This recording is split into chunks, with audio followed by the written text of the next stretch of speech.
Good morning, good afternoon, good evening, and welcome to the Oraculos True Divination podcast, where I bring you ancient wisdom for the modern mystic. I'm your host, Mychal A. Bryan, and joining me today is Mr. Master Rick Merlin Levine. Rick, thank you so much for being here. I'm happy to be here, but I'm really uncomfortable you referring to me as master. That's all I got to say, okay? Well, I mean, you and I were just speaking, and it turns out that you've been practicing astrology longer than the whole world combined. So, with 2,500 years of experience beneath your belt, I'm pretty sure that you have mastered something in that time. Well, you know, it's funny because when people say, when did you learn astrology? I often look back at those years and say, I'd never learned astrology. I just kind of remembered it. You know, it was just something that worked for me. Mm-hmm. Well, Rick, I can't wait to dive into this topic with you today that we're going to be touching on, and we're going to talk about everything. We're going to talk about when you got into astrology. We're going to talk about when you met Pythagoras. We're going to talk about where your we're going to talk about where your astrology practice has led you to today, and I'm super excited to go there with you. Good. Me too. And thank you for inviting me along on this journey that is no longer mine or yours. It's now officially ours. Most definitely, Rick. You're most definitely welcome. Now, to our viewers, if this is your first time joining us here on the Oraculos True Divination podcast, this is a podcast where I bring you interviews from astrologers from all around the world who aren't just changing the shape of their lives with their astrological practice, but they're also changing the landscape of astrology for all of us. So if you're interested in being a part of the magic and the momentum that we're building here on the True Divination podcast, then take a moment, go down below, like the video, because my Venus is conjunct my Sun in Taurus and I'm pretty vain, so I'd like for you to like the video. But besides that, please do like the video and subscribe to the Oraculos True Divination podcast, because why not? You know, that's how we see that the show is growing. And also share this content with your other astrologically minded friends so that more people can be a part of this momentum that we're building here on the True Divination podcast. In the spirit of full astrological disclosure, my Venus is also conjunct my Sun, but it's in Aries, which means do it now. I'm with Rick on that one. Do it right now, folks, because you definitely want to be a part of what we're building here on the True Divination podcast. Now, Rick Merlin Levine, first of all, please let our listeners know that this Merlin is actually legit. Well, I don't know what you mean by legit in this day and age because it seems to be a bit of a moving line, but it is my legal name. Yes, However, for the record, I changed my middle name legally from Mychal to Merlin about 25 years ago because everyone was calling me Merlin. And it felt like a natural thing for a lot of reasons. And although you can't necessarily see in the back end of this office living room how many Merlins I have of various shapes and flavors and wizards caps and whatever, it's not something that I do just as a bit of media hype. It's really, I consider it my day job. Well, Rick, I think I remember hearing you say that at UWAC, you were giving a presentation and you let all of us know that you had actually changed your name legally to Merlin. And I think that that's super incredible because anyone who changes their name legally to Merlin is A-okay in my books. So good for you. Well, thank you. I'm not sure that it's the same in my book. Depends on the person, but thank you nonetheless. Most definitely, Rick. Now, okay. Rick, talk to us about your journey into astrology, because I know a bit about it, but I'm sure that there is still more to learn and more to find out. So tell our listeners how you got into astrology, what kept you in astrology, and what you're doing today in terms of your astrological practice. Got a week? The short story is that from my youth, I had multiple interests. I've always been musically inclined. I've never been a performer, but I grew up studying piano, violin, trombone, and baritone horn. I mean, through high school orchestra and marching band with a small euphonium, like a small tuba. And so the music thing is ingrained. That's one important piece. then as I became, when I became an adolescent, I was totally fascinated in reading books about science, but in particular, I was always drawn towards the things that were on the outside edges of science, places where I shouldn't go. Ghosts, UFOs, poltergeists, psychic stuff, retold history, things that couldn't happen, hypnosis, etc. Astrology was one of those things, but it was just one of astrology, numerology, it was all those things. My other interest during those years was science fiction. And also, I grew up in a small town with a brilliant library for a small town. And I plowed through every book about psychoanalysis and metaphysics. And it was just like, that was just before I knew really what it was. Part of it was I knew I shouldn't be reading this stuff, as a kid. And I have to admit, going back, there was stuff that I had no idea really what I was reading, but it was already, James Hillman wrote a book called The Soul's Code, and it's like the soul knows, so there was something in me that already knew.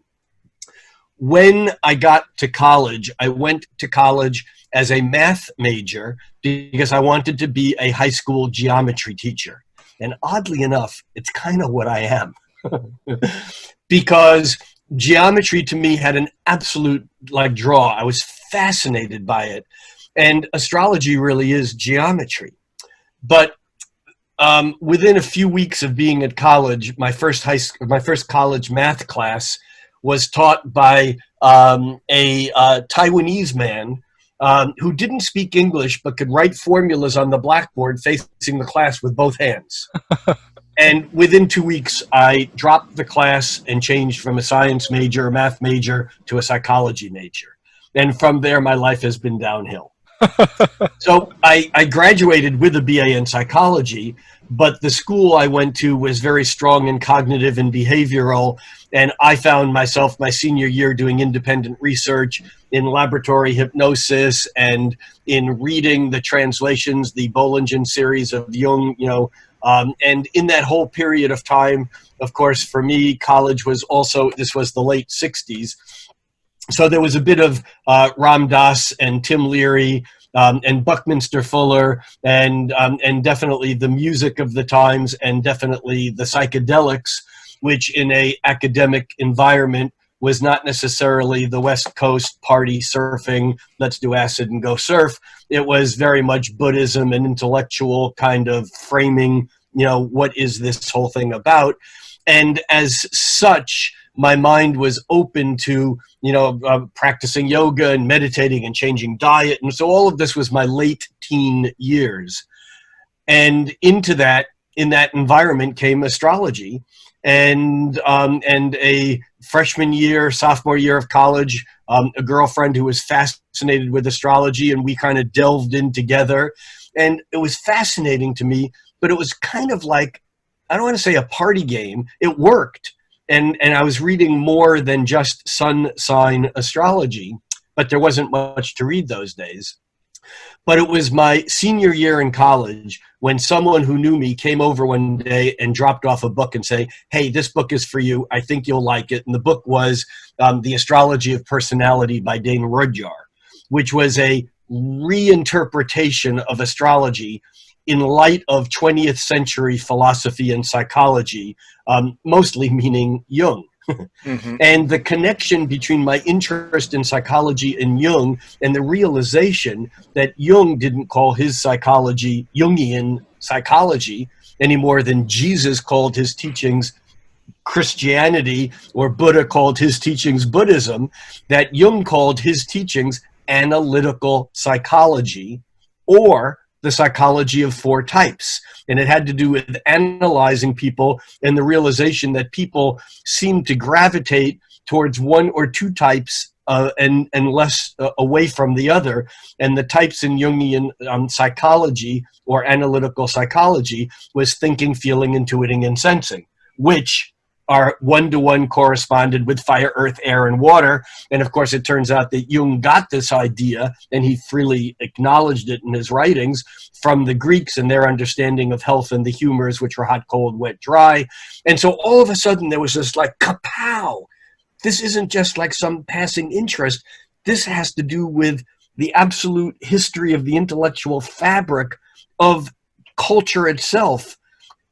And so it kind of pushed me over the edge. And at that point, I actually chose not to continue my psychology studies. I was just going to go for a PhD. I mean, I was an academic geek, so to speak, although I spent more time reading stuff outside of school and somehow doing okay grade-wise than actually focusing on what I was supposed to be reading. Anyhow, it was that point that I realized that I wanted to be an astrologer, but I had no idea really what that meant. Wow. I think it's really interesting how deeply interwoven your astrological journey is with Carl Jung, because when I was a kid, I also was reading Carl Jung and excerpts from the Red Book and, and pieces of his autobiography, and I really gravitated towards spiritual Reflections, Dreams, and Memories. Yes. Dreams, and one of that. The Red Book wasn't published for me until I was an over-the-hill adult, but that book was like just so potent for me. And yeah. Yeah, and it's because of his work that I think that it really drew me into this concept of looking for archetypal relationships to spirituality. And astrology was naturally a next step, as well as tarot and divination in general. And I found that a lot of Jung's internal experience was being reflected through my experience as I dove into astrology and tarot. And so it all ties in. And then this whole concept of synchronicity, I think, was really the thing that sealed the deal for me, because I went from a place of saying, oh, wow, this stuff works, but I don't know how, to, oh, wow, this stuff works, and this is a really logical reason as to why it should work and as to why it could work. So major shout out to Carl Jung. Incidentally, as a senior in college, while I was devouring Jung's writings, of which I could, and again, I have to say that I'm not a real scholar. I'm a really smart dilettante. Because in order to really read Jung and understand it, you have to read German, Latin, and Greek in order to really get it. And so I feel like a lot of the Jungian stuff, I can converse about it, I know about it, but it's not a full academic or practitioner's understanding of it. But I must say that during those years, it came to my attention that there were two pieces of Jung's later writings that were both important, or people seemed to think they were important. And one was his psychological foreword to the Wilhelm Baines translation of the I Ching. And as I read that, all of a sudden I tumbled down the I Ching. And then his introduction also to the Evans Wentz translation of the Tibetan Book of the Dead, which also was a very profound piece of how I put all this stuff together. So yeah, Jung for me was absolutely important in understanding all this. But I have to say that there was another thread that goes back from Pythagoras, and before we were on mic, I kind of joked, that I learned astrology from Pythagoras. And in some ways, I consider myself an astrologer in the lineage of Pythagoras and Kepler.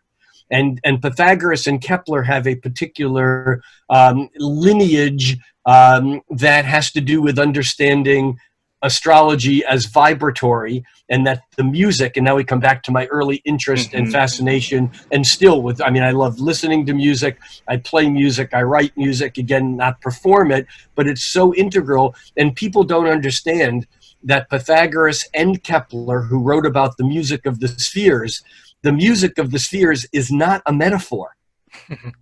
We hear sounds between, 8 or 10,000 vibrations a second. I don't remember what the exact frequency is on the low end, all the way up to 30, 40,000 cycles or vibrations a second. And that's what we hear, from very low bass notes to very high frequency pitch, kind of like high frequency squeals, if you will. And below that and above that, we can't hear. And those frequencies are basically within a range. It was Pythagoras who said that the universe consists of vibrations, and that everything in the universe is vibratory, and that all vibrations arise in sympathy with other vibrations. And the thing about astrology is that, and this is going to be a gateway to a conversation we'll get to in a few minutes, is that we look at the planets and we think of them as big objects, the moon going through its phases, Saturn with its rings. But in fact, the moon is a vibration. It's so low frequency, we don't hear it with our ears. The moon is just like A above middle C, which is 440 vibrations or cycles every second. Well, the moon is 13 cycles every year. We can't hear it, but it's still vibratory. We resonate to it and we dance to it. Saturn is about 3 vibrations a century, roughly. Pluto is about 4 vibrations or cycles every century. But the music of the spheres is real. And when we look at a chart, if we're really doing astrology in the way that we've been now taught to think of the universe, we can't look at the astrology chart as a bunch of points. We have to listen to the chart and get the hum, because it's actually the music that we dance to throughout our entire lives. Incredible. Absolutely, positively profound. And as I listen to you speaking, I'm not sure if I would have told you this before, but I study and practice Uranian astrology as well. You mentioned that, yeah. Yeah, and the basis, the philosophical basis of Alfred Witter's work, the founder of Uranian astrology, was on color, number, and sound. And he wrote an article about this, and I did an interview with Dr. Jen Zart about this concept of his, that we tend to look at the physical embodiment of the planet going through its orbit around the sun as being somehow significant. But it is that field, that energetic field of influence that that planet exists in, that's actually the planet based on our astrological understanding of the planets. It doesn't matter a millibean if Mars was the shape of a peanut and the size of a peanut in that orbit of space that we call Mars. Anything that you put in that orbit of space that we call Mars takes on Martian qualities, not because of the planet Mars, but because of that field of influence, that energetic field of vibration and influence that actually is the reality of Mars. I totally agree with you, and yet I find it interesting that the things that take on physical shape, it gets to this whole problem of cause and effect, because Mars is basically more than any other planet composed of iron. Iron is red as it burns, which is just, we call it rust, iron oxide. And that Mars is the angry red planet because it's red. And so, yes, what you're saying is true. And yet there's something about the magic of the creation. And this actually gets to something that I didn't say earlier, and because you asked me where my astrology has gone and what my interest really is. And through my early 20s, and actually really coming to a peak in my early 40s, what I decided that my underlying motivation for discovery, both in astrology and in physics and science, was the answer to this question, which is the question that I would ask myself over and over again. And the question is, how does meta become physical? In other words, how does nothingness become somethingness? How does the metaphysical become physical? And modern science, modern physics would say, well, there's no connection. Something is, let's look at it. And it's only in the latter part of the 20th century when we had books like or thinkers like Fred Alan Wolf taking the quantum leap, or Gary Zukav's The Dancing Woolly Masters, or Fritz Capra's The Tao of Physics. It's only toward the end of the 20th century that physics, the hardest core of all the hardcore sciences, basically bellied up and went soft. And so, and so it's really interesting to me as how does this little tiny cell or cluster of cells that's a sperm and an egg kind of come together, and how does it manifest the crazy complexity that we are, that is still in harmonic resonance with the vibration that was encapsulated in that moment. And so how does meta become physical? Because there's something there about the magic of that music. Hmm. I think that this is exactly where our astrology needs and is begging for 20th or 21st century philosophers to really sit down and think about these questions within the context of astrology, because we have a very rich traditional or classical approach to astrological philosophy. But I do think that our astrology in the 21st century requires 21st century thinkers to go back to the past and look at the works of people like Pythagoras and look at the works of Plato and really see how it builds itself into a working philosophy that allows our astrology to have a little bit more meat to it. I'm thinking also about Kabbalah and Hermeticism and alchemy, which are things that I studied within my youth. And I feel as if they filled this void for me as to how does matter become physical, because they're completely built on this concept of nothingness becoming somethingness, and that somethingness has the ability to return to nothingness if it goes through a process of refinements and spiritualization. Not only has the ability, it has the requirement, whether it wants to or not, of returning to, it turning to nothingness. It just it has the ability to do it consciously, is what Yes. you're saying, and I agree with that. Yes. Okay. Wow.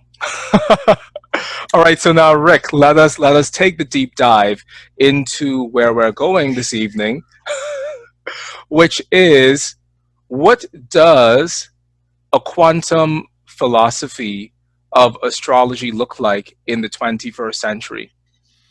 Well, okay, so this is something that I've done in 1.5 and 3-hour presentations. I'm going to do it in a few paragraphs.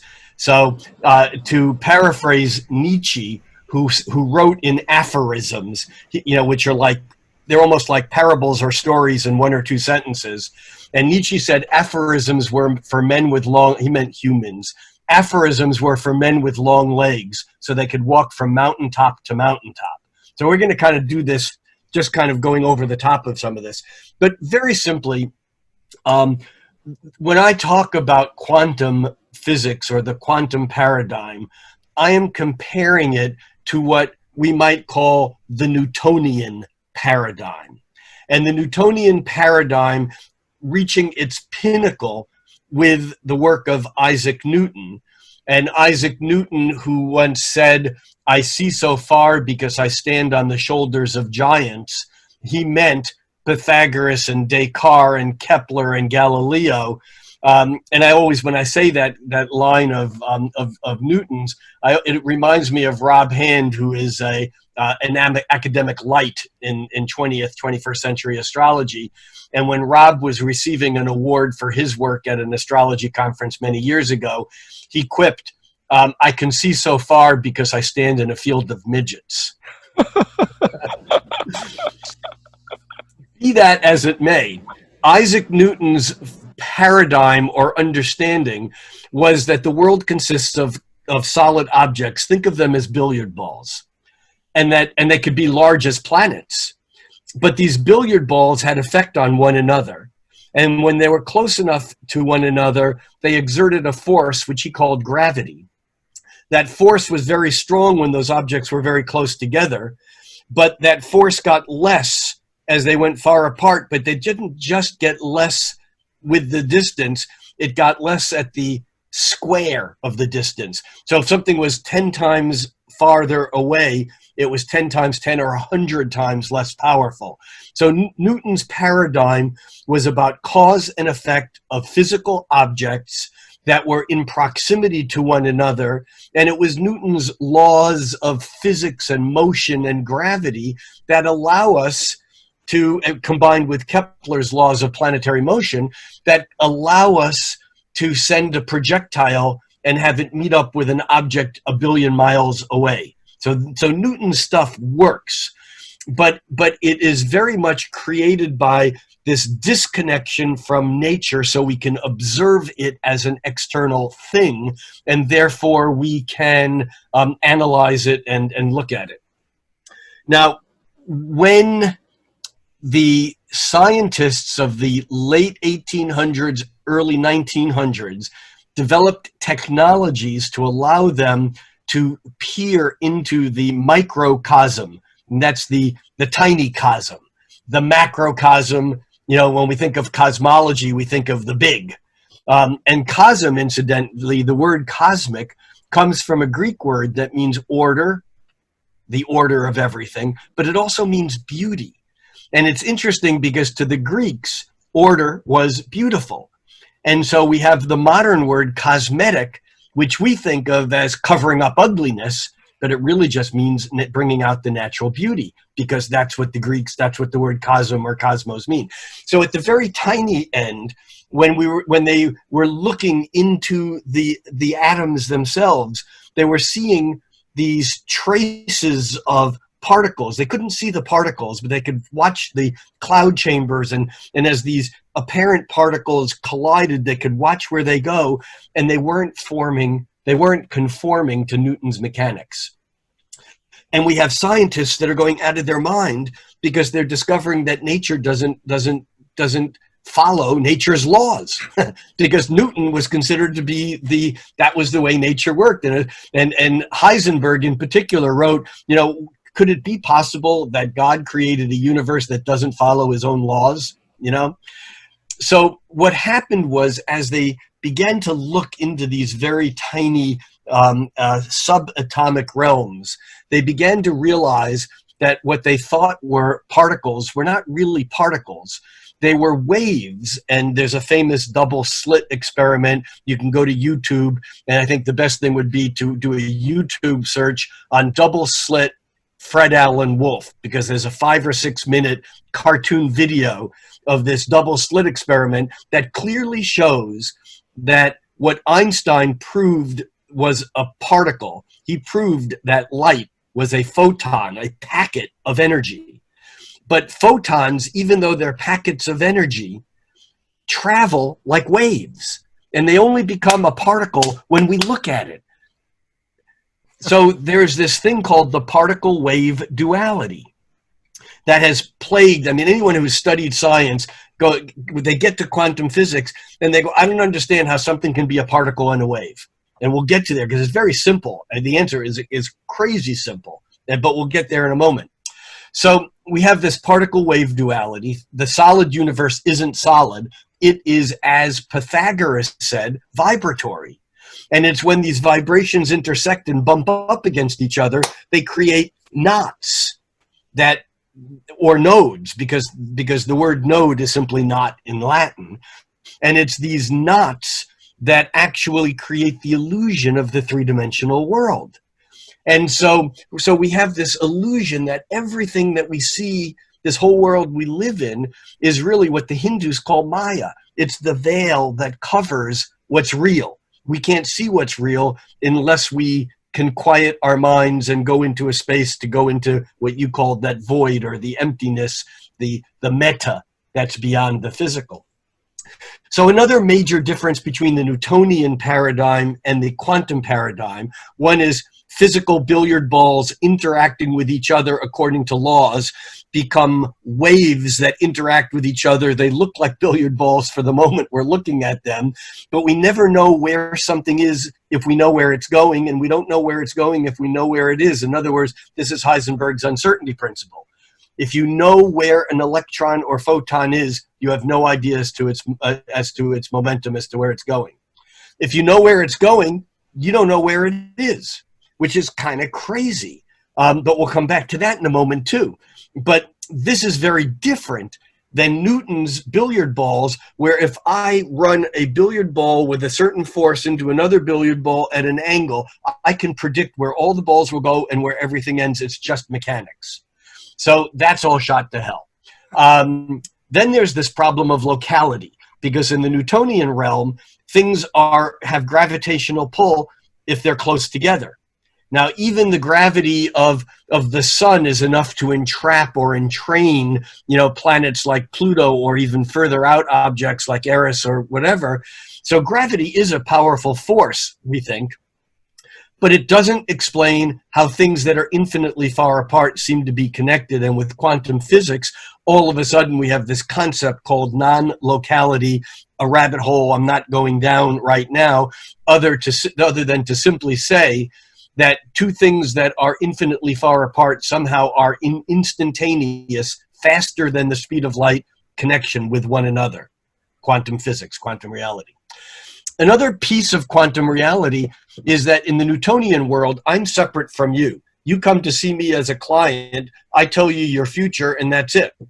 In the quantum realm, you are not separate from me. I am not separate from you. I think of, the Beatles line, I am you as you are me, as we are all together, goo goo gajoop. There's the illusion, of course, and we suffer from this greatly in this age. The illusion that we are separate is an illusion. And so if you come to me or go to the Delphic Oracle, the fact that you've gone to see an astrologer or an oracle changes the trajectory of your life. And this has a huge impact on what we do and how we do astrology, because what we say, to paraphrase a psychological astrologer, Zip Dobbins, who's now passed, she said that when a client hears an astrologer talk, the client does not hear the astrologer talk. The client hears the cosmos talking. And what we say almost like hypnotically goes into the person's unconscious and has a much more deeper, profound, powerful resonance than what we think we might be saying. So in the quantum realm, what I say to someone else, it's a we impact and influence and interact with each other. The final thing that I want to mention here is that when we understand that particles are not particles, that they're waves, then that changes when we look at a chart. We're no longer looking at a piece of paper with 9 or 10 or 15 or however many asteroids or points that you use, or midpoints or whatever. But those are all points. And I remember a conversation I had with Rob Hand probably close to 30 years ago, talking to him about this quantum astrology idea, and that this illusion that we astrologers work within, that we look at the planets as objects. And Rob said, yeah, but we don't always do that, because what about transits? With transits, we're actually looking at the impact and the movement through time. And I said then, and this has become an important piece of my current teachings, is most people, when we do transits, we're still looking at billiard ball mechanics. What happens when Saturn in the sky, that big billiard ball, hits my natal moon, another billiard ball, boom, boom, collision, what happens? And the fact of the matter is that Saturn transiting my natal moon is an illusion. That is only the measured half of this rhythm of Saturn going around. And in fact, every 7.5 years, Saturn is conjoining, squaring, opposing, squaring, conjoining. The rhythm of Saturn is buzzing with musical interference every time it joins up with or goes to a point that's a half or a half of a half or a half of a half of a half. Now we get into the Uranian and the cosmobiology, where we're looking at, instead of just the action points, because in nature, the action points are 90 degrees. The material universe is a 90-degree cross. And that 90-degree cross is the same cross that is in the symbol Saturn, where you have the backwards S hanging from it, which is the animating factor. The emotions that change are nailed to the cross. In Jupiter, you have that cross, but now you have a crescent moon rising in the east and saying what happens, and hope overcomes the limitations of the 90-degreeness.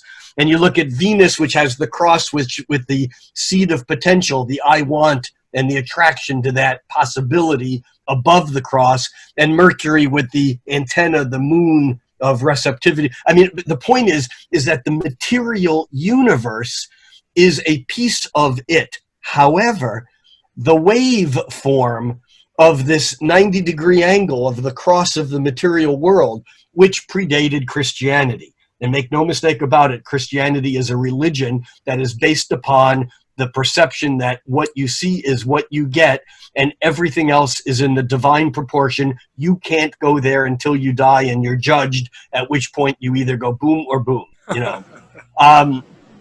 So when we reframe transits, we begin to realize that just picking on Saturn and the moon as an example, it's a good example, but it's just an example, that if you look at your life and make a list of every time that Saturn conjoined, squared, opposed, squared, conjoined, squared, however old you are, that every time Saturn makes that 90-degree angle ripple, then yeah, you can add the half squares, the semi-squares, 45 degrees, and the sesqui-squares, the 135 degrees. Then you can add the semi-octiles, the 22 and a half. I mean, you can keep going down and down and down. But even just tracking Saturn's wave, it's 3 cycles per century wave of Saturn conjoining, squaring, and opposing, and squaring and conjoining again to your natal moon or to your natal sun or to your natal ascendant, you can track back in your life and see how all those events are one and the same. And you earlier used the word synchronicity, which to me begged a discussion of a word that came to me through Rick Tarnas's Cosmos and Psyche, which is diachronicity. And if synchronicity is 2 things happening at the same chronos, time, measured time, syn the same time, diachronic is across, dia or through time. And so when you look at someone's chart and just look at the coming up conjunction of, let's say, Saturn to their natal moon in Aquarius, just as an example, doing that is Newtonian. You're pulling 1 point. But if you want to look at the rhythm, if they're old enough, what happened the last time Saturn conjuncted the moon? And for that matter, at each of those square points, and for that matter, when all the other slow-moving planets may have made precipitous squares, conjunctions, oppositions to the moon, now you're developing a field. And this is how we move from the particulate-based Newtonian mechanics of astrology into the quantum field-based astrology where anything is possible. And now to the punchline of this whole particular, little rant is that one of the Nobel Prize laureates in physics was a mathematician named, or physicist named Werner Heisenberg, who many people know through Heisenberg's uncertainty principle, which basically says when it comes into the subatomic realm, we just, our perceptions are such that we can't know everything about a subatomic particle. I mentioned it before. No one has ever seen an electron. What we see are clouds of electron possibilities. That's crazy. So it's statistical probability rather than cause and effect certainty. So what Heisenberg said is that particle and wave, where something is and where it's going, the billiard ball side of it and the field side of its movement are in a way opposites, but they both exist simultaneously, but the brain can only handle one at a time. And so the more we know about one, the less we know about the other. And here's the punchline of all of this, and that is that fate is to particle as free will is to wave. It's not an either or. It's only an either or in any given moment, because at any given moment, the more we focus on or know about fate, the less free will we have. And the more we know about free will, the less fate there is. And now those are both within parameters, because if I drop something, its fate is out of its control. It's what the Greeks called hemarmene. It's the fate of that which can't be changed. But then there's the fate of not knowing, agnoia. I'm blindfolded, I'm driving toward a cliff. If I was looking, I wouldn't kill myself, but that's fate. And then there's pronoia, and that's the fate of knowing and co-creating the future. Well, astrology is simply a tool to increase our pronoia so that we can involve ourselves in knowing more about that which was invisible, so we don't fall off the same damn cliff that we've fallen off every 7 years when Saturn squared our natal sun or whatever. Anyhow, end of little rant. That's the short version of a much longer talk. Rick, well, I'm very grateful for you giving us that short version of a much longer talk, because it stimulates something. And as we have this discussion of particles and waves, I realize that a lot of astrology today is taught in a very particle-based way. And Yeah, and for me, this draws on a lot of the study that I've done in Hermeticism and alchemy, where there's this concept that us as human beings and the entire material world is basically chains of a fluidic influence.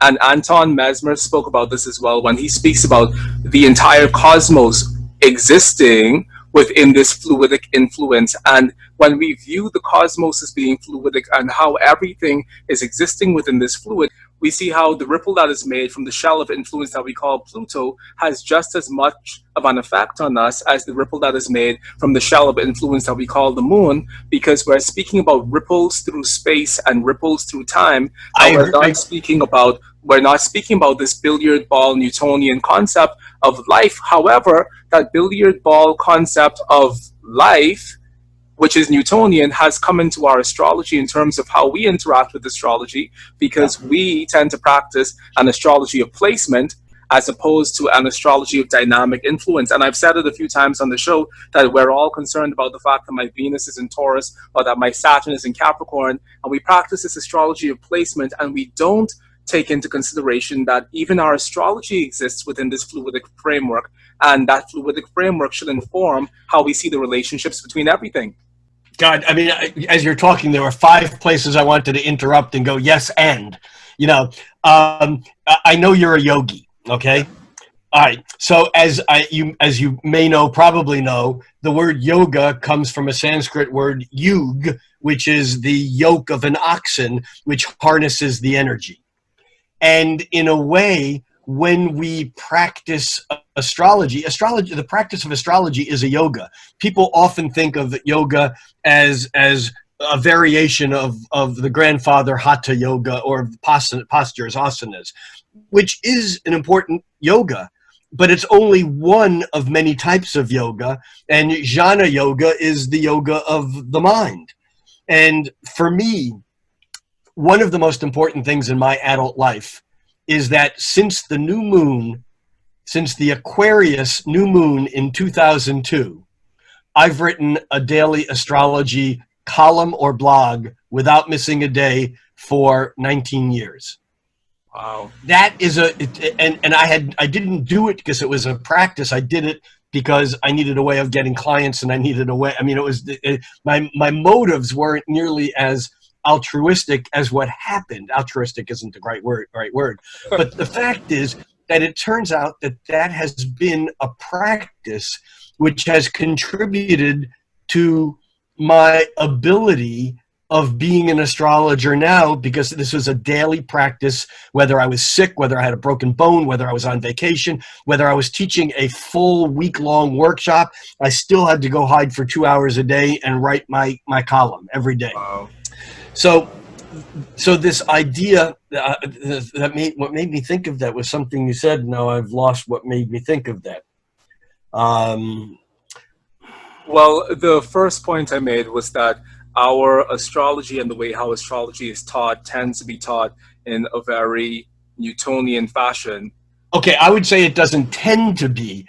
I would say that it is. And it comes from, and as much as I was a very early on supporter financially of Project Hindsight. I went to the first Project Hindsight conclave with Demetra George. We went to, at Cornell. I can't even remember the year, but it was probably 25 years ago or more. I think that the work that's come out of that, the new wave, not only Rob's work, but Demetra's work, Chris Brennan's work, a whole generation of people who are using astrology that wasn't available to me as an up-and-coming astrologer. I think that's incredibly profound. I think the truths in Vedic astrology are incredibly profound and revealing. However, on some level, and I know that this is slightly overstated, but there's a focus on the particulates. There's a focus on what I would call the fate aspect, which is fate equals particle, whereas field equals wave. And I'm not throwing any of that stuff away, because those techniques that have come forward are unbelievable. You spin them and they work. Why the hell do they work? I don't know, but they do. All right. Now into that comes the concept of yoga. Because why do we bother doing anything if everything was fate? If everything was fated, why would I stay up all night studying for an exam?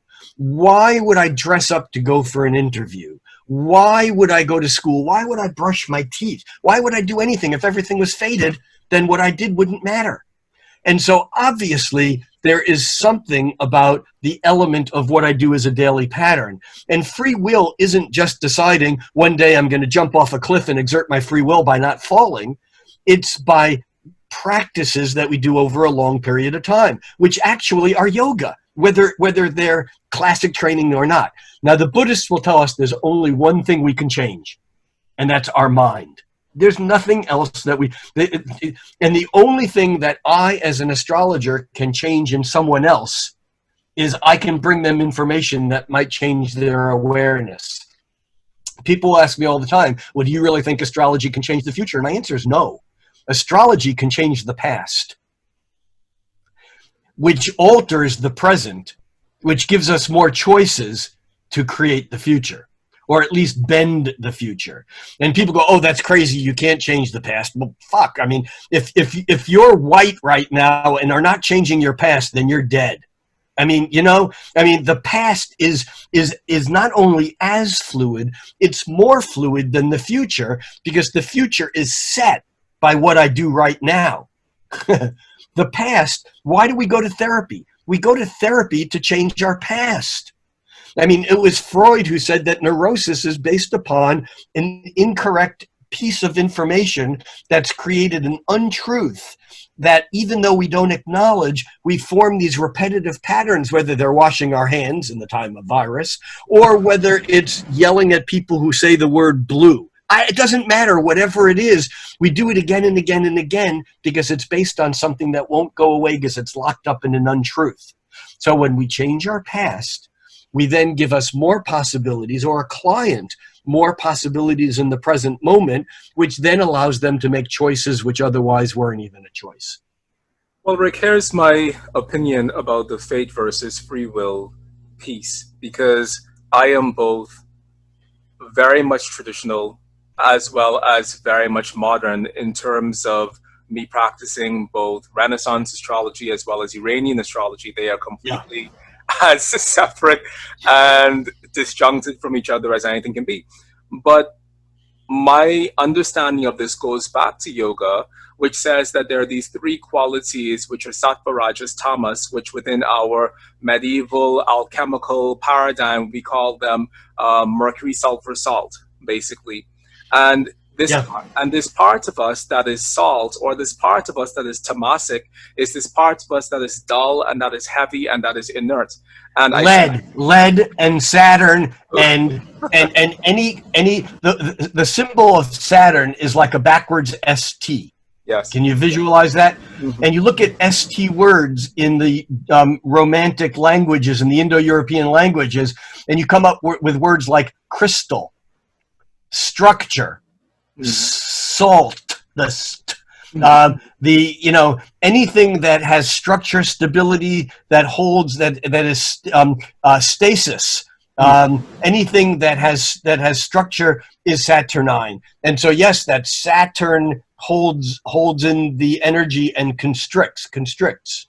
But that is us as physical entities, physical form operating. The Greeks knew Saturn was the gateway. Right. Anything that had fallen into three dimensions, including Lucifer, which was fallen light. Lucifer is an angel who fell through the gates of Saturn. Satan, Saturn, Satan, same word. Yep. When you fall through Saturn, you become of this world, and therefore you're undivine. Mm-hmm.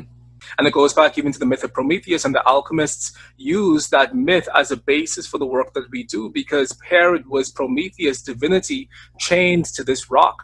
And so as we see in the medieval period that the alchemists and the Hermeticists, they say cast off from you this cloak which thou wearest, this chain of iniquity, this tangle of darkness. And they're referring to that part of us that is essentially Saturnian or Saturnine, because insofar as we continue to associate ourselves with this tangle of darkness as a set and stuck way of being within the world, then none of us are willing to change. However, that goes directly into the conversation about fate versus free will, because you can only express free will if you have at some level separated yourself from this tangle of darkness that is your habitual Mychal.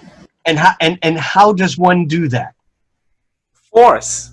Except one needs to know where to apply the force. One needs to know. And now we're coming back to something that you said early on in this discussion, and that is you used the word the Hermetic tradition, or you something about her. Mm-hmm. And the question here is, what does Hermes have to do with this? Because Hermes is Mercury, and the whole thing is that you don't know where to apply the force to get beyond Saturn's gate unless Mercury, who is the psychopomp, Mercury, we think of Mercury as this clever partygoer, trickster, half criminal, con artist, whatever, and we forget that Mercury's day job was the psychopomp. He guided the souls into the underworld. And what's interesting, and you also mentioned Mesmer, which I just loved. I didn't jump in on that, but that whole period of time in Western Europe, as we're coming into the once every 500-year alignment of Neptune with Pluto, when we had the theosophy, mediumship, mesmerism, animal magnetism, hypnosis, and Freud in the 1880s went to France, to Paris, to hear a lecture by a medical doctor named Charcot, who hypnotized, because that was the rage of the times. And Freud saw Charcot hypnotize someone who could remember stuff that when they were unhypnotized couldn't remember it at all. And Freud went back to his practice because he was trying to cure one of the scourges of his day and age, which was something we don't even have now, called conversion hysteria, which was people were going functionally deaf and having all kinds of problems for no apparent medical reason. And Freud thought that hypnosis would be his way into uncovering the pieces and he was a lousy hypnotist. So here's the magical thing, is if Freud was a good hypnotist, he wouldn't have had to use Mercury, talk, therapy, to go into the underworld, the unconscious, to bring stuff out into the open that we could then deal with. In a way, it's Mercury's job to move us between this world and that world, between the Saturnian salt, physical material world into the metaphysical transpersonal world of Uranus, Neptune, Pluto, and a bazillion other things out there that are out beyond the extremes of our illusory boundaries of our physicality, our skin, our laws of nature, our rules, our nation states, whatever Saturn's boundaries are. Yes, yes, yes. And this takes me right back to something that, okay, so shameless confession, I spent my entire childhood studying Hermeticism and astrology. So my frame of reference and what I constantly refer to is this Hermetic notion of how all of this came to be in any event. So even within my astrology, and even as I hear you speaking, I think about how the Hermeticists, they thought that the body, being Saturnian, being Saturnine, only allowed us to interact with the Saturnian expression or embodiment of energies. Therefore, we don't actually experience fire. We experience fire through the filter of physicality. We don't actually experience the moon. We experience the moon through the filter of physicality, because this body, this chain of corruption, the robber in thine own house, who hates you with the things he loveth, and through the things he loveth he despises thee. I mean, they went really deep on the body, and people look at that and they're like, oh my God, these people, they hate the body. But it's not about the body, it's about the Saturnian concept of physicality that was quote unquote hated, because that Saturn piece within us, it prevents us from experiencing and interacting with energies and energetic. It's original sin. Yeah. Yeah. So we don't interact with cosmic forces as they are. We interact with cosmic forces as this veil of materiality allows us to interact with them. And what I hear you saying when you say that we should pick up the chart and hear the hum of the chart, I hear you on one level, and I'm going to play devil's advocate here, but I hear you asking of people something that they are fundamentally, insofar as we continue to associate ourselves with pure physicality, you're asking for something that people fundamentally have no frame of reference for doing. That is absolutely 100% true, and yet that is the place where we, with knowledge, wisdom, compassionate kindness, and ruthlessness, that's where we apply force. You know, because we can. You see, I'm of the very firm belief that Liz Green's book Saturn: A New Look at the Old Devil was only the beginning of a you know, we think of the taking down of the Berlin Wall. You know, that was a big deal thing, that wall was deconstructed. Well, in a way, we are going through a couple 100-year period where the wall of Saturn is being deconstructed. I grew up in a world where everything that was written in literature was either fiction or nonfiction. There was just, everything was fiction or nonfiction. I would say now that 80% of what I read is neither fiction nor nonfiction. It's something in between. You know, it's like the disintegration of what's here and what's there. The mystical tradition being more available to people who can begin to see with Uranian, and I don't mean Uranian astrology, but with the lightning awareness of Uranus, all of a sudden pop outside of their normal existence and go, holy shit, it's like a fish underwater jumping up and going up and going, holy crap, I'm back. And over generations, fish figuring out actually how to breathe up there so that they could then create entirely new species that didn't have to live in water. In a way, that's what we're doing culturally right now, where the first wave of a species that is not as tied to the crystalline physical structures as our ancestors were. However, However, for the most part, and we're going so far afield right now, but I think it's important that we have this conversation. For the most part, we still have us in all of our humanity coming to our astrology in this very mechanistic way. And also, I mean, the whole analogy that you made of the fish, you know, breaking the surface of the water to see what's above and then going back under, we catch glimpses, I think, and especially us who practice astrology, we catch glimpses of the numinous. We catch glimpses of... absolutely. Yeah. There's a poem that for many years I had on my wall up there. I don't know what happened to it, but it's a short poem by Samuel Taylor Coleridge, the guy who wrote Rime of the Ancient Mariner and Kubla Khan. And when I see a client, I run this poem through my head. And I'll tell you why. I'm going to read you. It's a very, very short poem. And it just simply goes, what if in your sleep you dreamed? And what if in your dream you went to heaven and there plucked a strange and beautiful flower? And what if when you awoke you had that flower in your hand? What then?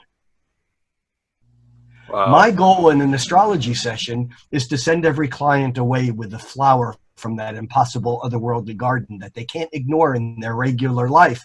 It's a trans-Saturnian reminder that the limited view of Saturn doesn't tell the whole story. And just giving someone that kind of flower, blowing their mind to just open up something, is basically a start or a nudge along that path. toward the ultimate realization. And I think many of us realize it, but we don't hold it all the time because we slip back into the fact that we do live in a three-dimensional, mundane world where Newtonian physics, my friend Fred Allen Wolf says, if you park your car down on the corner of Broadway and 3rd, you come back 2 days later, it's not going to have popped levels and just reappeared somewhere else, I mean, unless someone stole it. But the Newtonian mechanics work. And so that's why the Renaissance astrology, and which is really, to me, the Renaissance astrology is just the ultimate fruition of what I would call the more ancient, Hellenistic tools and techniques. But when you get into Plotinus and the Neoplatonists, they're not limited by the physicality, but the practitioners of astrology are. And I would say this also: when we look at a chart, we're looking at the sun and the moon and the ascendant and the horoscope ruler and Mercury, Venus. We're looking at the points, and we're defining you or me by these points in the chart. And one of the exercises that I do with my students is I have them take their chart and draw it out in pencil, and then one by one erase the planets. Because 99.999% of your chart, of my chart, is basically emptiness. The points, the nodes, I don't mean the nodes of the planets, but I mean the knots of the grahas of the planets as they pull the energy in, and their interference patterns, whether we're doing that with symmetrical astrology or the midpoints or harmonic midpoints or whatever tools we use, those basically are not the reality. The reality is, those are Maya. That's the veil that prevents us from seeing the absolute reality is just emptiness. It's every astrologer should look at a chart and imagine no planets in it and say to their client before they start, namaste. There's a part of my chart with no planets in it that acknowledge and recognize your chart with no planets in it, because therein we are one and the same and identical. Now let's talk about what makes us different. Wow. I said this in a class once, that the ultimate goal of any mystical or spiritual pursuit is silence. And that silence is something that exists beyond the noise of our daily existence. That silence is something that exists beyond the projection of Saturnian reality around us. And that silence is something that essentially exists within the heart of each of us. And we all catch a glimpse of that silence. And when a client comes to an astrologer, I think that, just as you were saying, you should give them that rose from beyond.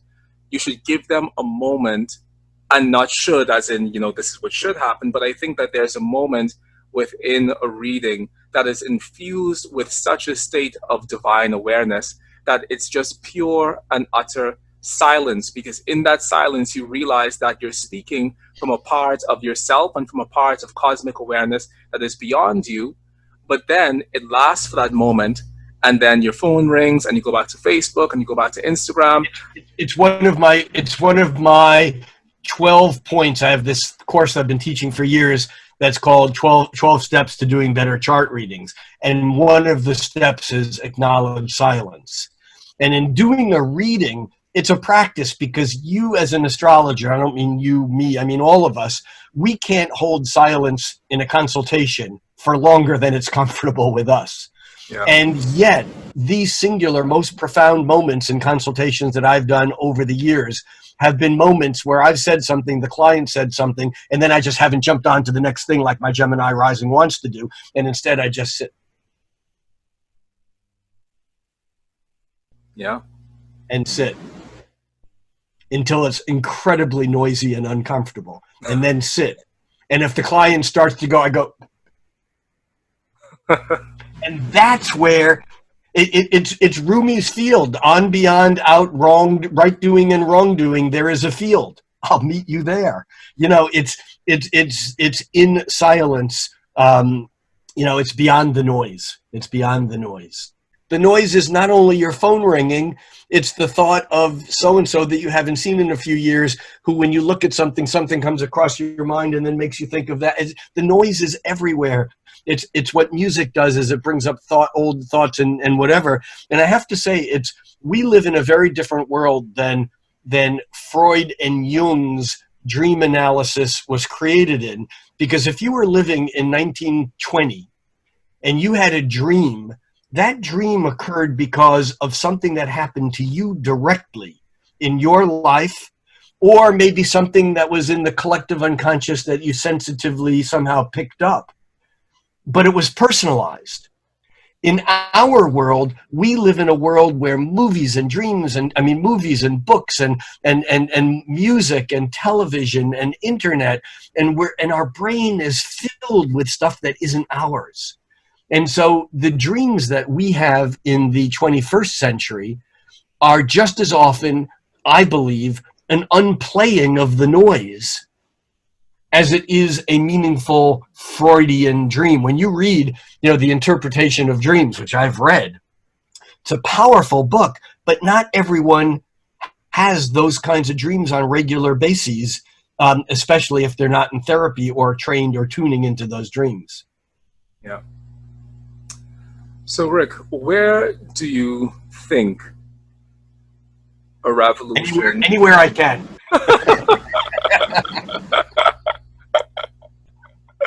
That, too, is my unfortunate proclivity.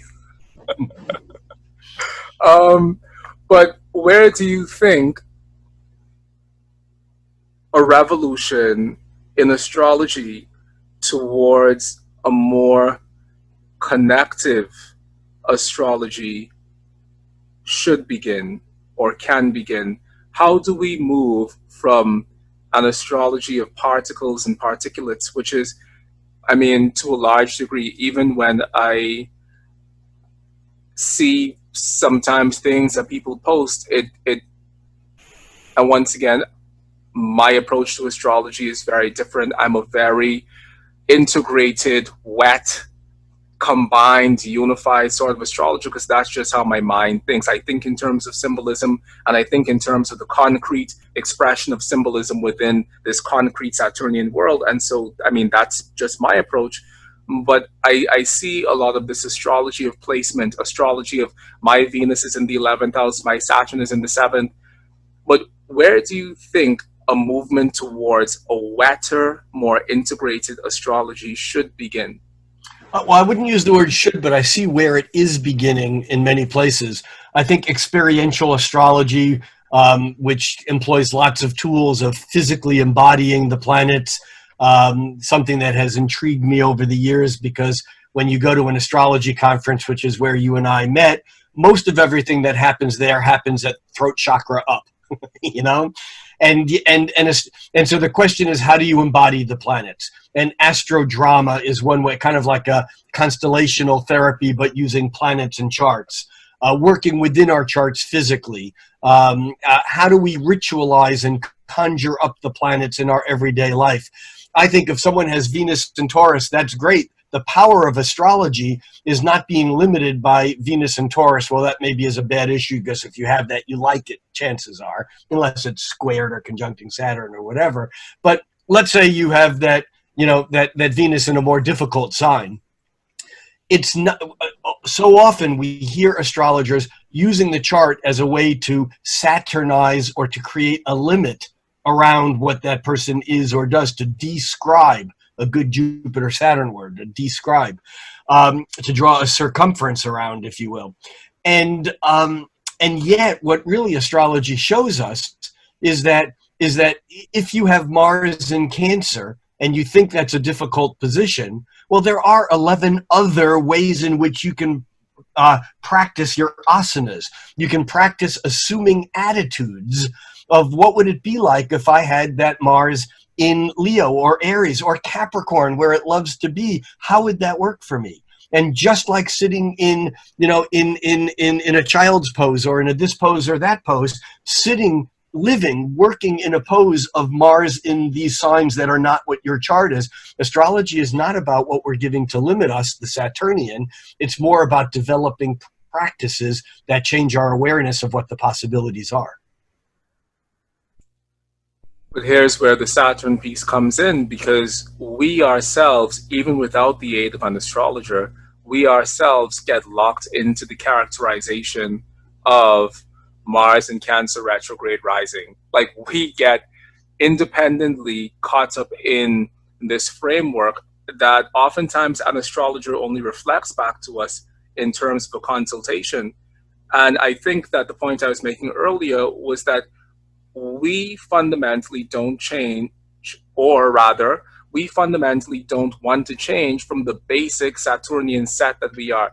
I could gladly lay down in bed every single morning and not get up and practice yoga or do anything, because there is something within my humanness that would rather stay asleep than get up. I could eat ice cream in bed and not do anything, because there's something very comforting about that, that allows me to sink even deeper into this understanding of me as physical material being, as opposed to getting up and doing anything.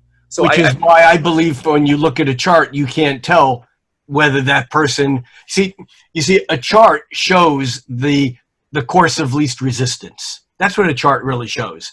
And if you're water, you're going to find your way to sea level. That's the course of least resistance. A river from the mountains follows a path to the sea.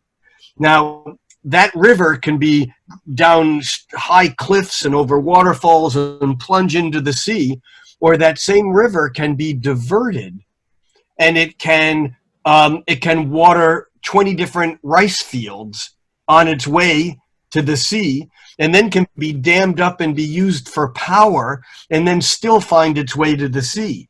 And I'm going to suggest that it is doing yoga or practices that humans have the capability of doing, because the course of least resistance is who we are without awareness. As we gain awareness, we gain the ability to divert that course of least resistance into other courses of action that elevate a compassionate being, or an enlightened being, or a brilliant scientist, or a statesman who has done good for the people rather than for his pocketbook. Those practices actually change our chart. And you can look at a chart and you can't tell whether that person is basically a homeless person who dies incarcerated, or whether that person is a Nobel Prize winner who came across something that saved thousands of lives. Because we don't know. We can look at the course of least resistance. And often that course of least resistance is very right, but more and more there are people who are exercising their yogic practices not by doing postures, but by karma yoga, by doing action. And because by doing action, we change the course of the river. Yes. Yes. It doesn't take away from the fact that the river is always, I mean, how many times have we made changes in our lives that have been practices that have really worked for us, and then 10 years later, all of a sudden one day we realize, what happened to that practice? It's gone. We revert to the course of least resistance because, as you said, we're Saturnine. We're within the structures of the Saturnian three-dimensional world, and we forget. Enlightenment is not a one-time shot. Dzogchen teaches that enlightenment can only and ever happen in this moment, in every moment. You can't. It's like this idea of like, oh yeah, I'm an enlightened being now. I can go have my ice cream in bed. Well, maybe you can, but what are you going to do in the next moment? Yeah, I think, Rick, that concept of the river always finding its way to the ocean is really an important piece, because I think that is what fate is. And I don't think that fate... That's harmony. That's harmony. The fate that's not going to change. Right. So I think that essentially this fear of fate that we have, and this fear of fate-based approaches to astrology, is essentially a fear of our own inclinations that always end up leading us down the same direction. But I don't believe in fate as this superimposed external thing. I don't. Yeah, I Well, believe. Carl Jung basically said that fate is what happens when the psyche is not integrated. It's the things that we project that we become fated. When we have stuff integrated that we understand as part of ourselves, then we're not quite at the same whims of fate. And I would say that that is true, except what about someone who is living on an island in Indonesia that is one of 250,000 people killed by a tidal wave?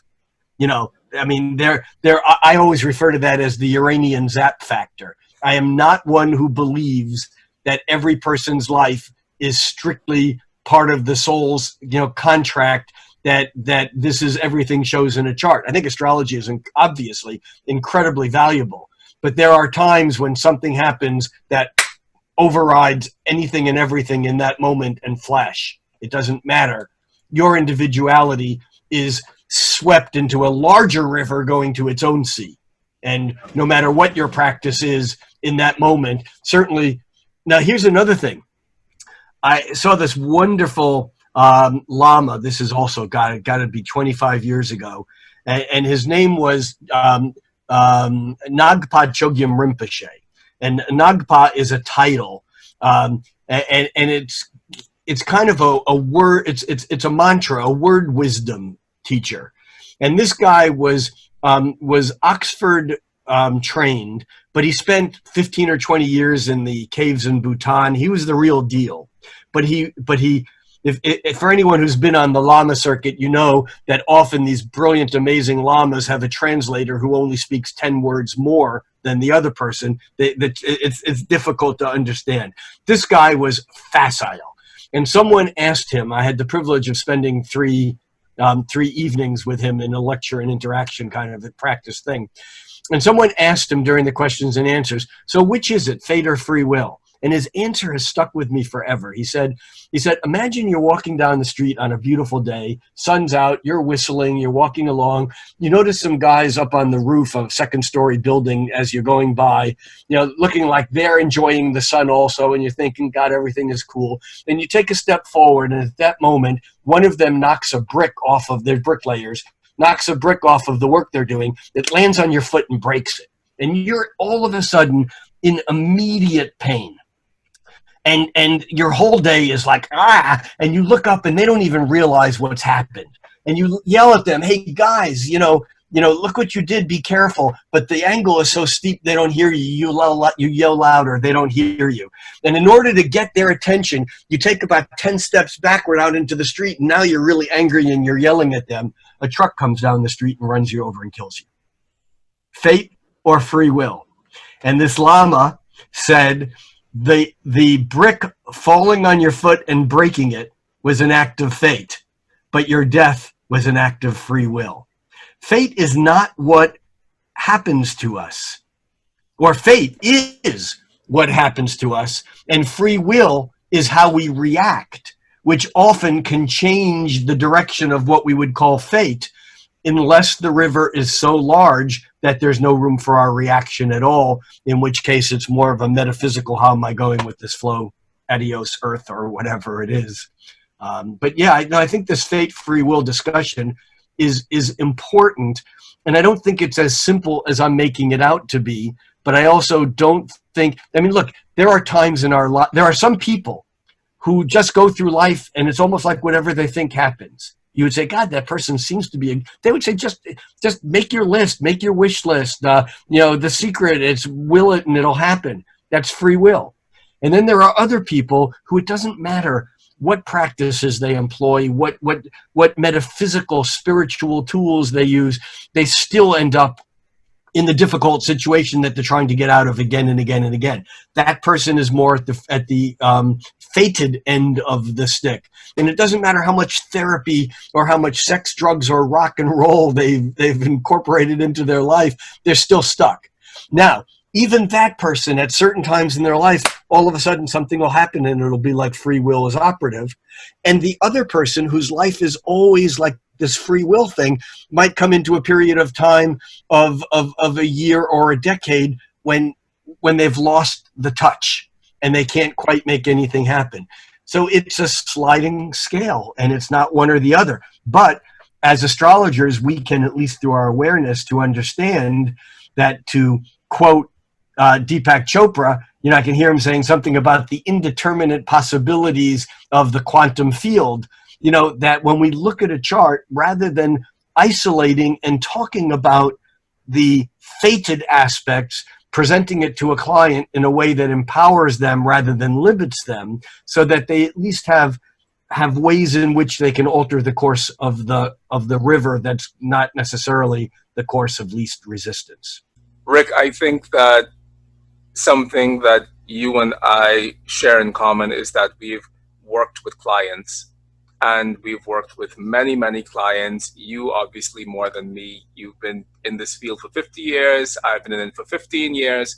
But we've worked with clients, and we have a client-based practice, and we come to certain realizations after all of this experience working with real life people with their real life charts and their real life problems. We come to certain realizations about life, and possibly even philosophies about the universe, that other people who don't have this raw experience of people's humanities probably don't come to. So I know that I've collected a couple of philosophies of mine after my own years of client work, but I want to know from you, what philosophies have you come to within the context of your client-based practice? Whatever you think you know, you don't. One of my, that's not a question I can really answer in fullness impromptu. I really would want to think about that. But I do think that we who practice astrology often fall into an untruth that we share with people who practice a fundamental religion. Pick your religion. I don't care whether it's Judaism, Christianity, Muslim, Buddhism, Hinduism, but the fundamentalists of the world share something with us astrologers that we also share with modern medical medicine, which we might, as astrologers, not appreciate, some because many people feel that real healing occurs outside of medicine, but that's another rabbit hole. But we share this belief also with modern scientists, and the belief that we share with believers or practitioners of fundamental religions, classical physics, and medicine, is that we astrologers think we know more than we do. Doesn't mean that we don't know more about certain things than other people know without looking at the hidden rhythms. Because again, going back to Heraclitus, the invisible harmony is always more beautiful and more resonant and more powerful than the obvious. And so we astrologers have an amazing tool, but we use it, I was going to say abuse it, but we use it with a limited awareness that we don't have the answers even to those things that we have the answers to. And I sometimes refer to myself as the question astrologer rather than the answer astrologer. If I have a client who calls up and says, I want to know whether I should get into this relationship, I have a house for sale, Mercury just went retrograde, should I sell my house now or wait? I'll refer them to someone else, or I'll tell them, I'm happy to look at this issue and delve into it with you and talk about all the energies at hand. But I think that anyone who says you should or shouldn't do this now or whenever is overextending, because if astrology was mechanistic and it always worked, we astrologers would be in a very different position. The universe is plastic, and I don't mean artificial, I mean it's moldable. And as such, my philosophy is that astrology is a tool with which we can increase our awareness of making that which is metaphysical, making that which is invisible visible. And as we do that for ourselves and our clients, we can increase awareness, which then increases our ability to make choices for ourselves. If I answer your question, I'm a good answer giver. I give good answers, but they're my answers. They're not your answers. And what happens is when people go to someone and get an answer, and I think that that's true with any oracle, whether it's an astrologer, a tarot reader, a phrenologist, a numerologist, I don't care. What they're getting is someone else's answer. And if it's close enough, the person will go, okay, got it. And I always like to ask people, is there anyone amongst us that at some time in our life hasn't lost a good friend to, Scientology, numerology, Jesus, something, quantum physics, something that becomes, boom, I got it, this is it, this is my answer, and all of a sudden that person becomes a bore. Now, they may be happier for a bit because they feel like they've found it, but their growth has stopped. And I think that it's important to understand that it is the quest that creates continual building of reality. And if I answer your question and that answer is close enough or good enough, you'll take that and you'll stop asking questions, which I would never want to do that to a client, because that depowers, that takes the personal power of that person away, and it puts it somewhere else. It either puts it on me, I don't want it, or it puts it on the universe. The universe doesn't deserve it. It's how you interact. It's that free will, which may or may not have the cause that you want. But if we don't try, if we don't get up in the morning and do our postures or write our column, then we don't deserve to complain, because we're just water rushing down to the sea. If we're at least doing what we can to alter that water, we can whine, especially if we have a Cancer moon like I do. I'm a good whiner. But we can actually say, I've been trying this and it's not working. That's very different than the person who says, I hate this part of my life, but I've never done anything to change it. And I totally get it. Some people have a greater ability, whether it's in their chart or whether it's in the moment in history, whether it's in their socioeconomic status, whether it's their race. We shouldn't leave that out of the question ever. But certainly these days, when it appears that the universe, the cosmos, is giving us a chance to have one of those cultural epiphanies. We'll see what happens. I don't know, but I'm very realistic and idealistic at the same time. But all of these pieces come into the equation. So I don't know if that answered the question about philosophy. Aside from that, my philosophy includes, if there's good wine and there's excellent wine, drink the good wine. If there's amazing music and music that everyone likes, go for the amazing music. It's like it's like an Enneagram type 7 that says, give me the best experience possible, given within whatever the choices that I have. That's part of my philosophy too. Yeah, it completely answers the question, because that, for me, represents how you operate within astrology, within a philosophical framework. And I think that we all need to have a philosophical framework that serves as an undercurrent for how we operate as astrologers.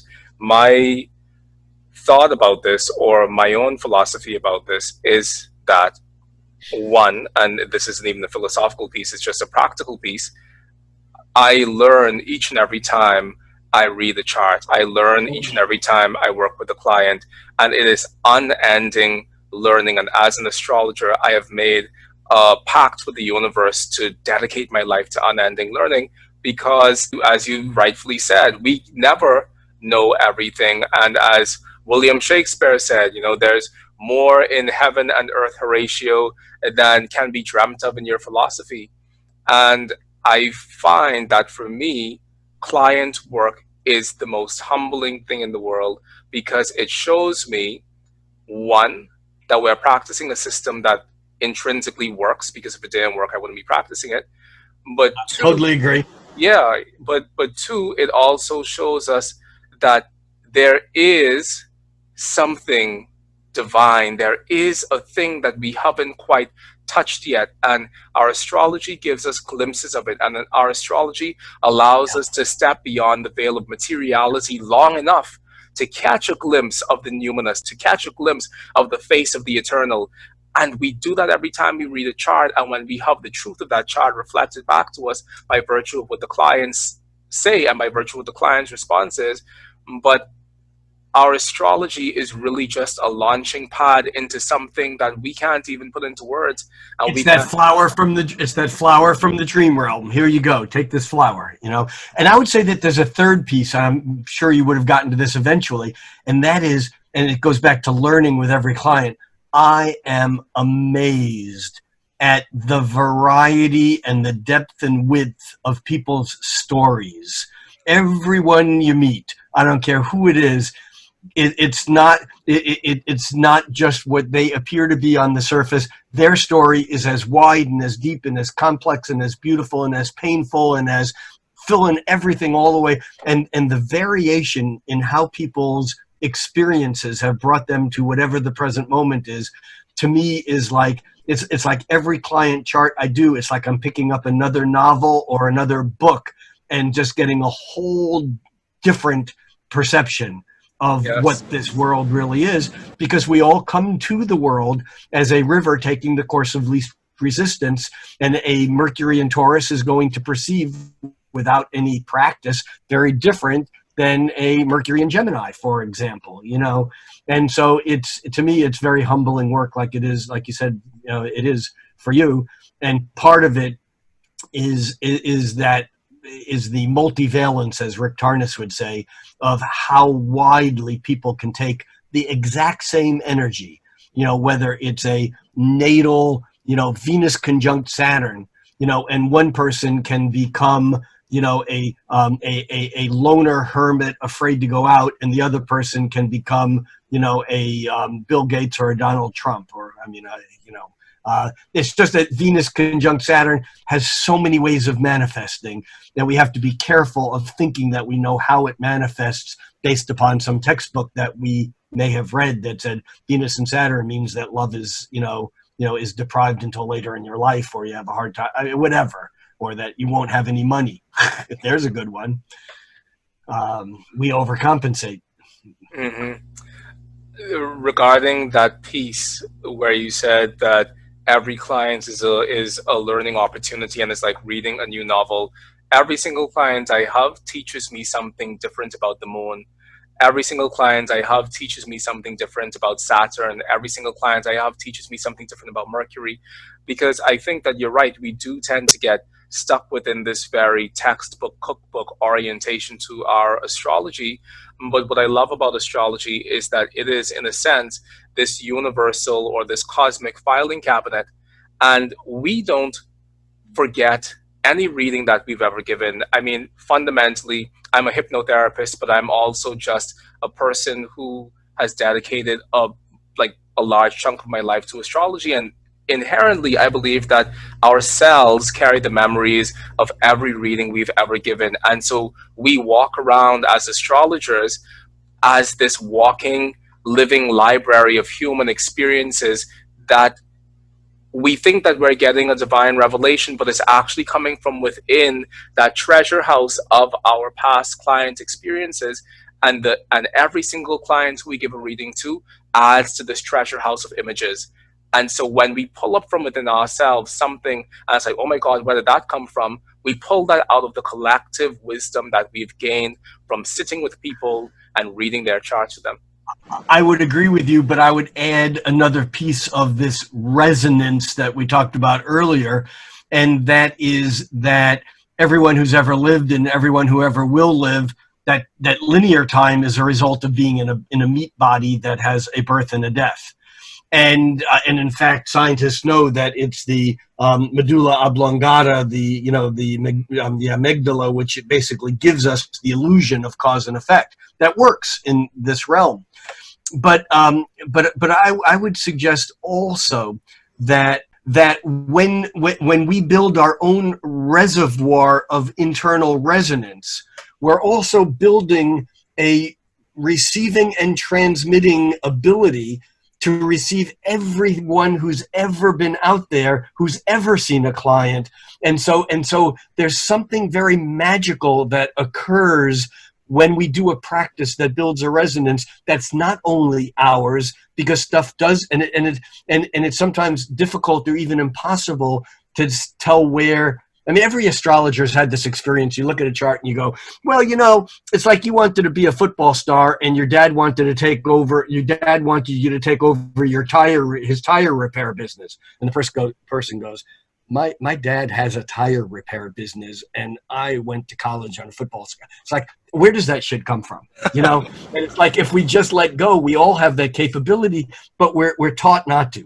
I have to say one other thing about hypnosis, because I should have realized this when you said mesmer, and my acknowledgement of knowing mesmer and Charcot and hypnosis.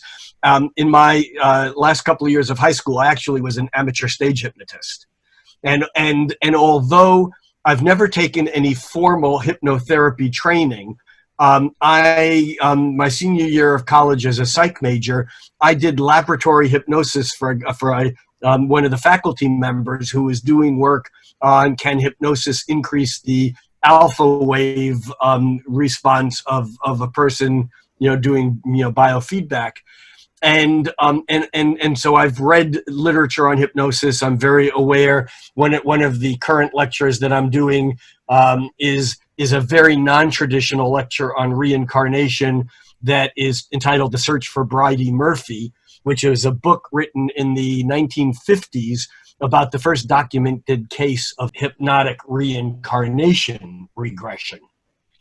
And I mean, we think of this as just like something that's always been. It really didn't begin until the 70s, as we do hypnotic regression for past life regression. But as a hypnotist, the reason why I stopped doing stage hypnosis work, and I never did it for money. I did it amongst friends and at parties, and but the reason why I stopped doing it was because I began to realize that everything is hypnosis. And every client that I see, for me, is a conscious hypnotic induction and then ending. And because the client is in an altered state of consciousness. And if I'm aware of that, I can use that altered state of consciousness to actually help deliver that flower from the dream. Because after that hypnotic, session, many clients go home and they forget about what that interaction was. There may be post-hypnotic suggestions or things that creep into their awareness that they hold on to. But I think that the relationship between hypnosis and astrology or astrology work or any form of teaching for that matter, I think is very important. I'm really fascinated by the use of astrology as a means of soul retrieval. And this concept of soul retrieval is a shamanic indigenous concept where a shaman would go into a hypnotic state with someone else and essentially retrieve from a part of this person's subconscious, a part of their soul that's been severed in some way. This concept of the relationship between soul retrieval and catharsis and astrology has always come up within readings that I do. And I think that we, to a very large degree, attract the clients who come to us, because I attract clients who essentially need this, or I attract clients who essentially have this as a piece that they're trying to access, a sense of deep release and a sense of deep healing through astrology. And by no way, shape, or form do I consider myself to be a psychological astrologer. I think there's a part of me within me that probably even revolts against the thought of that. But I think no matter what branch of astrology you practice, you should be able to stand in the space of psychopomp. You should be able to stand in that space of Mercury and ferry that person's soul from wherever it is they've come from whatever trauma it is they've come from, into the summer lands. So I have Gemini rising. Hello, Mercury. I have Mercury conjunct in mid-Aries. I have Mercury conjunct my Sun, Mars, and Venus. And they're all closely trine Pluto with my Gemini rising at the midpoint. And so what you just said completely resonates. And it's very definitely part of my work. But I will say one thing directly to what you just said, and that is in the shamanic traditions that exist indigenously all around the world. that this concept of the shaman being able to have 1 foot here and 1 foot there, and to go to the other times, other places, other dimensions, and to do that work and then come back and actually, kind of be the go-between between worlds. Astrology can be used for that. But astrology is just, in my imagination, in my mind, astrology is simply a really good crutch. That if we were able to walk, we wouldn't need the damn planets and the mechanistic hoops that we jump through, because the information is there. We, in the quote unquote modern world, have simply lost touch with that. I know there are people who do that and do not need or do not use astrology, who just pull the stuff off the airwaves, who can go into those trances and meet those experiences that then change the reality of the person that they're sitting with. And all of that stuff is really important, but astrology is just a mechanistic way to get to alter our awareness. And it's a good way. It's a tool. It's a crutch that works, but it's not reality. It's just one way to map it. I do also feel as if there is something intrinsically magical, and I mean magical in the true sense of the word magic, that there is something intrinsically magical that we as astrologers maintain and carry into the world. And it's a flame, it's a force, it's a power, it's a potency. And I don't even think that a lot of astrologers, I agree.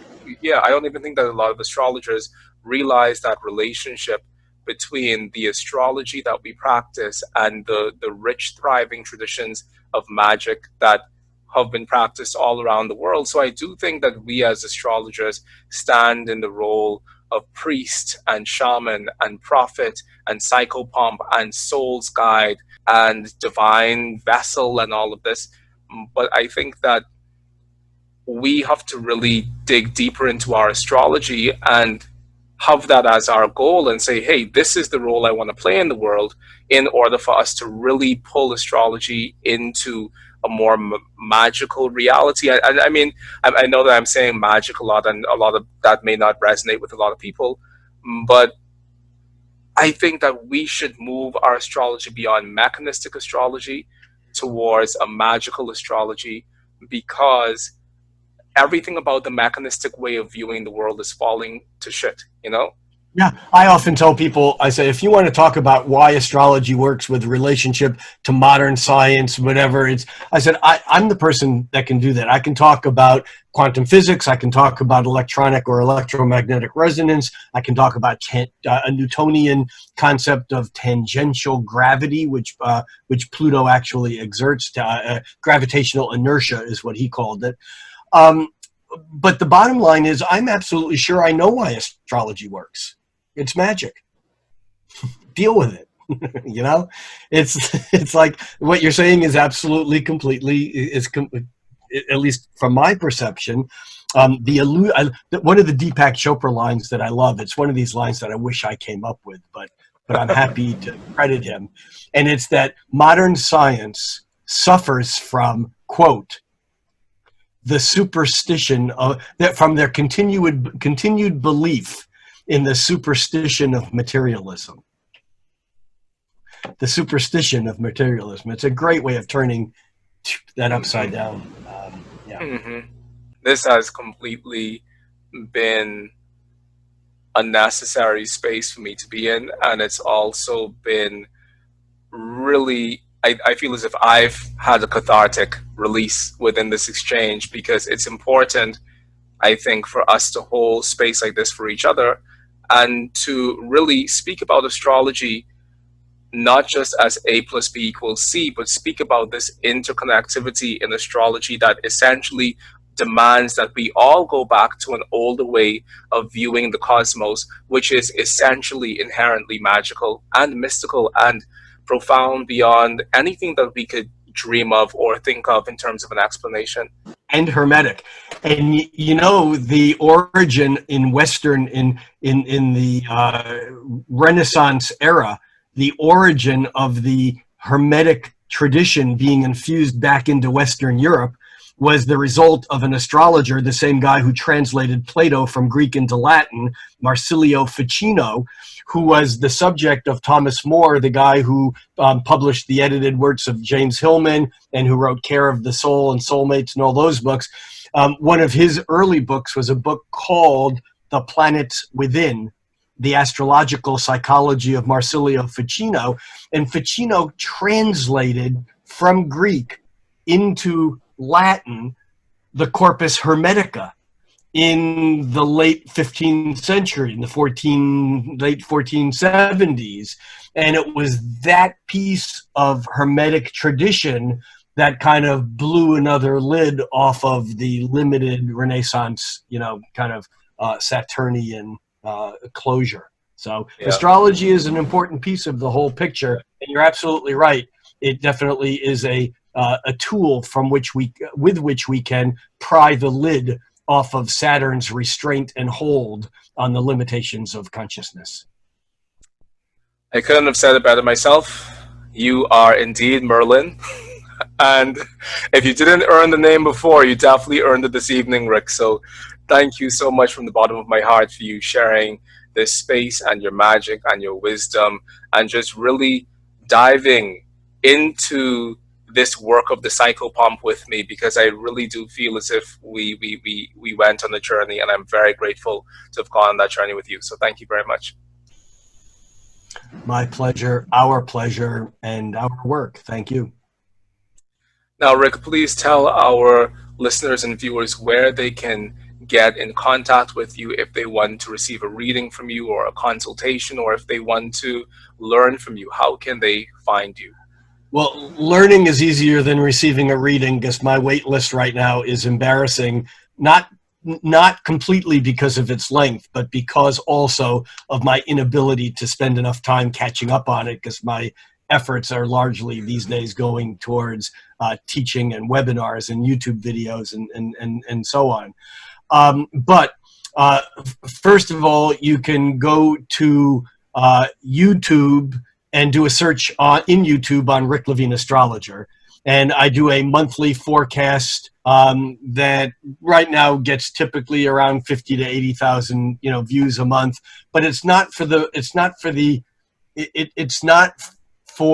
the general public, in as much as it assumes that you're wanting to be on this path. And so it's a bit of a limited audience. It doesn't require advanced knowledge, but you have to at least understand that there's more to astrology than someone saying it's a good day today. Secondly, Instagram. My Instagram account is Rick Levine Astrologer.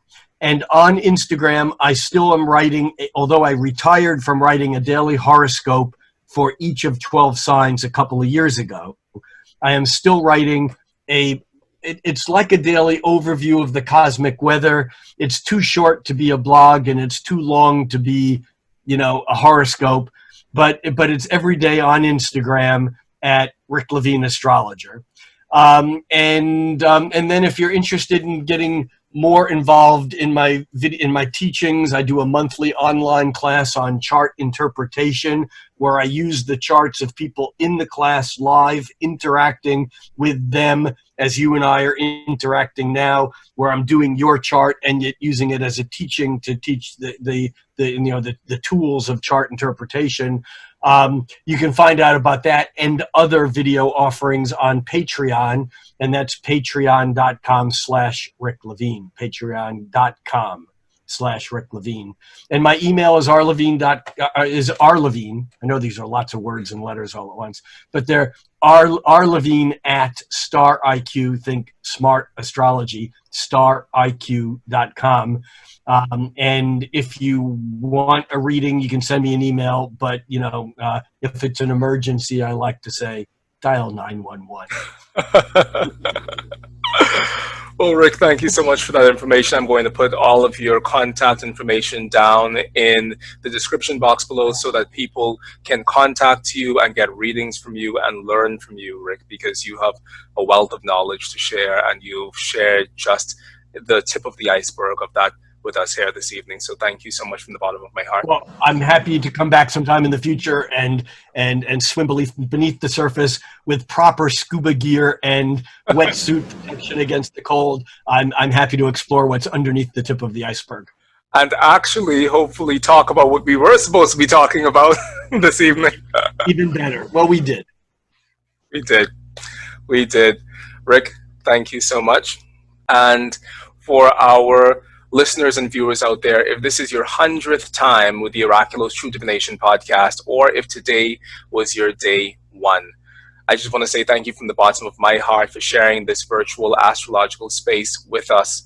I receive your comments, your feedback, your likes, and it means the world to me, and I'm just so grateful to you.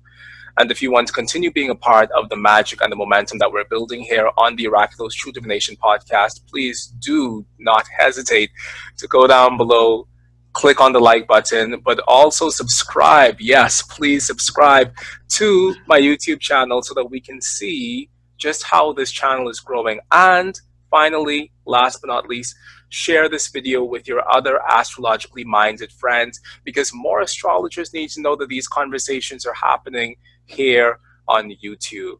So please get on it and become a part of the tribe. Until next time, be well. I love you. Thank you for sharing this space with us. Talk to you soon. Bye-bye. Zoomaste. Zoomaste. Rick Levine. All right. Can I go home now? Oh, wait, I am home.